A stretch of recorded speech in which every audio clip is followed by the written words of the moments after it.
সবাইকে শুভ সকাল। আজকে যেহেতু সানডে তাই দেরি করে ঘুম থেকে উঠেছি, আর ঘুম থেকে উঠেছি হচ্ছে ডেলিভারি বয়ের কলিং বেলের আওয়াজে।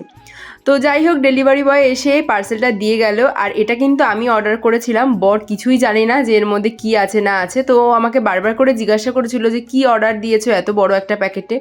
তো তারপর ফাইনালি যখন ও বের করলো, মানে আনবক্সিং করলো, তারপরে বুঝতে পারলো যে এর মধ্যে কি আছে। আসলে আমাদের না বাইরে কোনো শু ক্যাবিনেট বা শু র্যাক এরকম কিছু নেই। আর ভেবেছিলাম একটা ভালো দেখে কিনবো, কিন্তু ওই যে পয়সা টানাটানি প্রত্যেক মাসেই হয়ে যায়, যার জন্য আর কেনা হয় না। তো ভাবলাম যে ভালোটা না কিনে মোটামুটি একটা চলার মতো একটা কিনে নেওয়া যাক, যাতে কিছুদিন অন্তত চলা যাবে। আর এদিক ওদিক জুতোগুলো ছড়িয়ে থাকে তো বাইরে, তো দেখতে খুবই বাজে লাগে।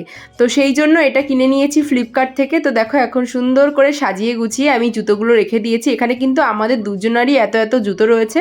তো কেমন লাগছে জানিও।